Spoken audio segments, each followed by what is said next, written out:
Boa noite, meus irmãos, boa noite a todos. Espero que estejam todos bem, né? Noite de São João aí, né? Para quem gosta de festejar essa época, né? A gente não temos esse hábito, né? De festejar de tal forma, mas que Deus abençoe a todos, né? Que forem para alguma festa, algum evento, alguma coisa, que Deus proteja a todos, né? Afinal de contas, somos todos filhos de Deus e merecemos, e Ele ama a gente, independente de qualquer coisa. Mas a minha pergunta hoje para você é: o que você tem feito da sua vida? Você tem se entregado nas mãos do Senhor Jesus?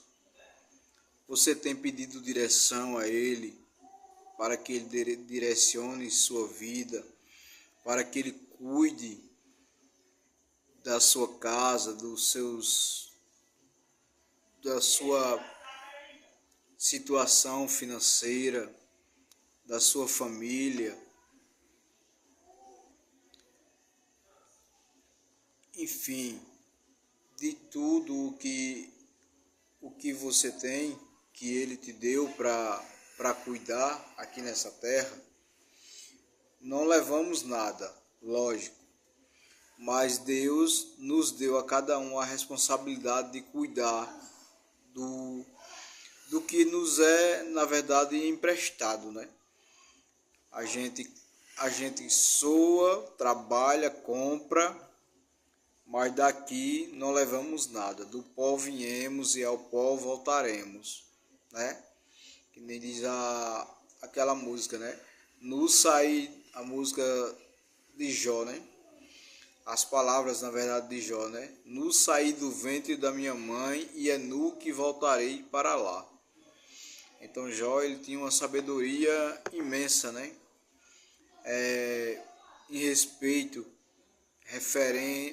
referente à palavra de Deus, porque Jó era um homem temente ao Senhor, né? Então ele tinha muita devoção, muita oração, ele era muito seguro de tudo que fazia, porque ele não duvidava, né, de nada, até que o inimigo chegou e acabou estragando tudo, claro, por permissão de Deus, né? Mas você sabe que foi o inimigo quem estragou toda a vida de Jó, destruiu a vida de Jó por completo. A família de Jó perdeu absolutamente tudo, gente. Tudo apenas por uma palavra que o inimigo chegou até a Deus e disse que Jó tinha aquilo tudo, né? Mas também o Senhor cobre ele com muros de fogo, protege ele, tira algo que ele tem para ver se ele não vai blasfemar na tua face, né? Então foi isso que o inimigo, Satanás, disse para Deus, e Deus, sabendo que Jó era um homem reto, íntegro a ele, Deus aceitou a proposta de Satanás, né? Que você sabe o resto da história, mas aqui eu vou na verdade falar de uma outra situação agora. Então, gente, o que vocês estão entregando? Estão se entregando nas mãos do Senhor? Porque veja só a palavra que eu vou ler para você ver o quanto é importante você ser uma pessoa reto, não é santo, é reto na presença de Deus, confiantemente, sem duvidar que o Senhor é capaz de fazer qualquer coisa na sua vida e na vida de qualquer um. E a fé é sua, cabe a você pedir ao Senhor para fortalecê-la, para fazer com que ela cresça cada dia mais, para que o amor de Deus ele não se esfrie, para que o amor de Deus não se esfrie em seu coração, permaneça essa chama cada dia mais acesa, cada dia mais vibrante, mais fervorosa. Por favor, alguém pega aqui a Bia. Ô, gente. Entenderam, gente? Minha filha tá aqui, ela veio até aqui, tá no carrinho andando e veio até aqui, mas já estão tirando ela. Ô, Jesus. Jesus amado. Viu, gente? Essa fé fervorosa, a fé que você deve ter, né? E a confiança que você deve ter no Senhor Jesus. Não é ser santo, dizer agora eu sou de Deus, eu aceitei Jesus, eu estou na igreja, eu me batizei, agora eu sou santo. Não, nunca vai acontecer isso. Isso nunca vai acontecer, né? De você fazer, se comportar de tal maneira, mas pode acontecer de você se comportar de tal maneira. Bom, agora eu sirvo ao Senhor, né? Então a gente vai para primeiro salmo, né? Do bem-aventurado o homem que não anda no conselho dos ímpios, né? Antes a sua lei é no Senhor, e na sua lei ele medita dia e noite. E na verdade, bem-aventurado o homem que não anda no conselho dos ímpios, nem se detém no caminho dos pecadores, nem se detém na roda dos escarnecedores. Antes o seu prazer é na lei do Senhor, e na lei do Senhor ele medita dia e noite. Os ímpios, você já sabe quem são, né? São aquelas pessoas que vivem como quer e quer levar você também junto com elas, né? Elas querem levar você também junto com elas, para que não veja você ter um compromisso com Deus, porque quando você começa a ter um compromisso com Deus, uma relação com Deus, eles de repente já se intriga de você, já se afasta de você. E na verdade, na realidade, é Deus afastando você deles, porque aquela amizade ela já não cabe você mais, entendeu? Os seus relacionamentos de amizades já vão ser outras pessoas que tenham comunhão com Deus, porque quando vocês sentarem para conversar, o assunto vai ser o Senhor Jesus, o assunto vai ser família, o assunto vai ser saudável para a mente e para o coração de cada um, entenderam? Então, gente, eu vou ler aqui Isaías 38. Isaías 38. Eu vou ler aqui, ok? Para vocês, os irmãos, prestem bem atenção.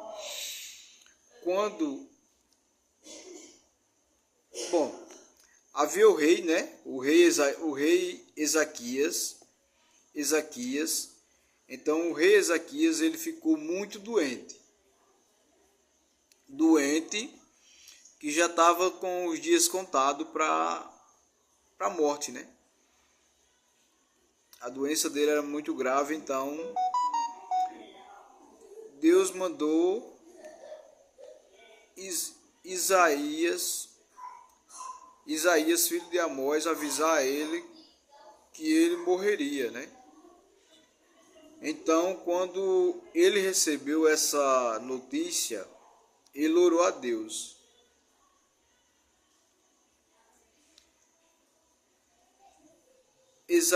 Aí a palavra diz: Ezequias soube que iria morrer. Ele orou a Deus, pedindo que se lembrasse de sua fidelidade e de seu coração sincero, fazendo o que era reto aos olhos do Senhor, aos olhos do Senhor. E ele também chorou muito e clamou a Deus por misericórdia, pedindo que lhe livrasse da morte. Então, gente, o rei Ezequias, ele estava muito doente, enfermo, e Deus mandou Isaías, filho de Amós, avisar para ele que ele estava muito doente e que ele iria morrer, né? Então, quando o rei Ezequias ele recebeu esse recado, ele virou-se para a parede e clamou ao Senhor, né? Chorou e clamou ao Senhor. Vamos de novo para cá, para a gente entender melhor. E Ezequias, que estava com os dias contados, clamou ao Senhor, dizendo: Ezequias soube que iria morrer.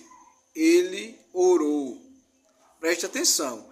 Ele orou a Deus, pedindo que se lembrasse de sua fidelidade e de seu coração sincero, fazendo o que era reto aos olhos do Senhor. Ele também chorou muito e clamou a Deus por misericórdia, pedindo que livrasse da morte. Ele, quando soube que estava doente e que iria morrer, virou-se para a parede, chorou muito e clamou a Deus, dizendo ao Senhor: Senhor, lembra-te da minha fidelidade a ti, do quanto eu já te servi e fui fiel, né? Então ele pediu para que Deus o livrasse da morte. Então volta Isaías, filho de Amós, novamente à casa de Ezequias e mandando um recado que estava dando a ele mais 15 anos, acrescentando na vida dele mais 15 anos de vida. Entendeu? Então é isso, meu irmão. O que você está oferecendo ao Senhor Jesus? O que você está fazendo para que quando você estiver numa situação difícil, complicada, o que é que você tem para dizer ao Senhor? Você tem alguma coisa para dizer ao Senhor que Senhor, lembra-te de minhas orações. Lembra-te das vezes, noites que passei de joelhos orando, te clamando. Lembra das vezes que fui à igreja te louvar, te agradecer.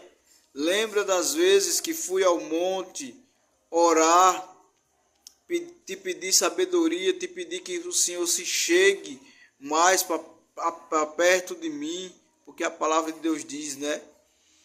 Chegai-vos a mim e eu cheguei a vós, né?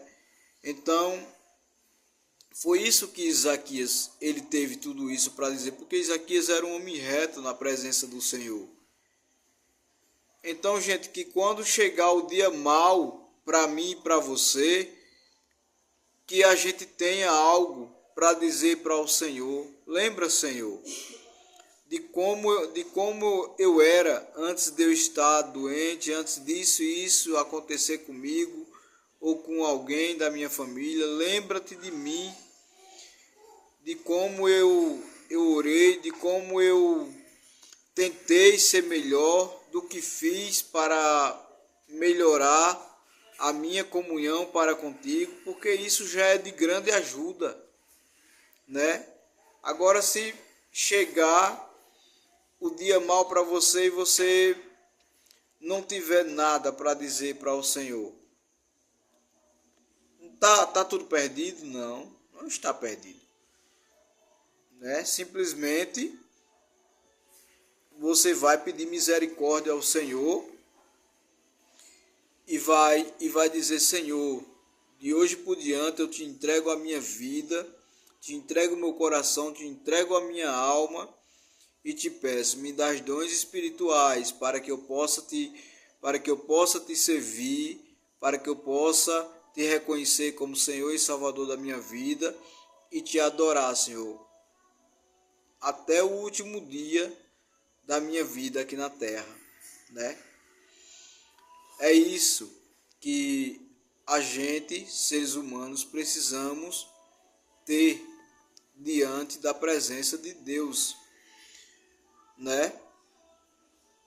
Porque cada dia fica mais difícil servir a Deus, porque daqui a mais uns tempos tem cantos aí que já foi proibido, né, a palavra de Deus, a Bíblia, né? Então eles já não leem mais, não fazem mais culto, não adoram mais ao Senhor, foi proibido. E a gente estamos caminhando para esse rumo a esse caminho. Então que você se prepare logo, porque daqui a mais um tempinho vai ser proibido a pregar, evangelizar, seja lá como você achar melhor, né, chamar, porque uns pregam, outros evangelizam, e enfim. Mas vai ser proibido pregar, evangelizar a palavra de Deus, né?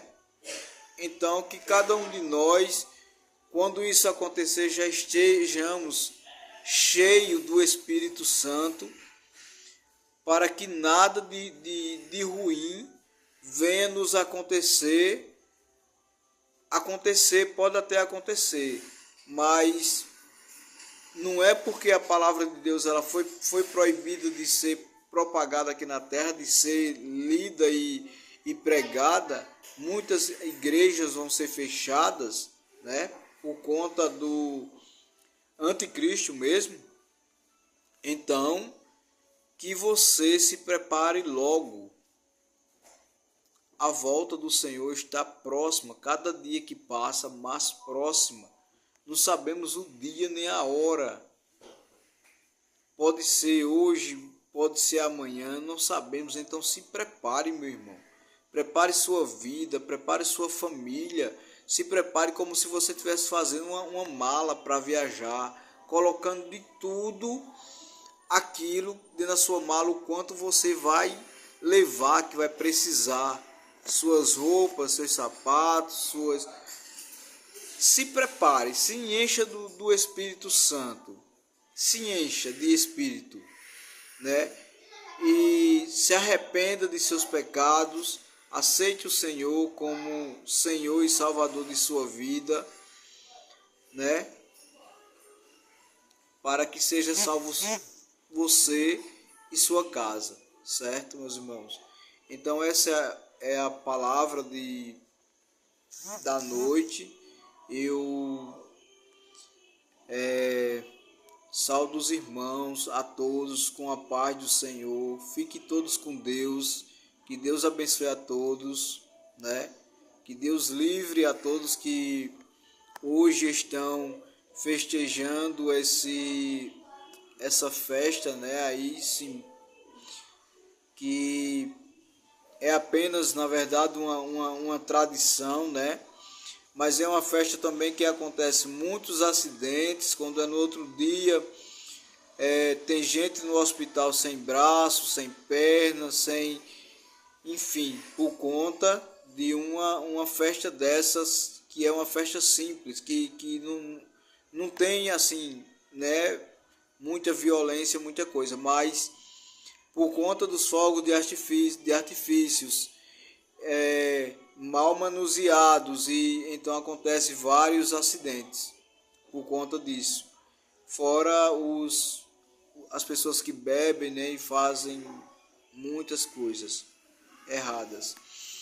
Então, meus irmãos, aqueles que estão em sua casa, guardado, continue guardadinho na presença do Senhor, embaixo das asas do Pai. Nesse frio, não há lugar melhor, não há lugar melhor, gente, para a gente estar do que nos braços do Pai, né? Então, gente, uma boa noite para cada um de vocês.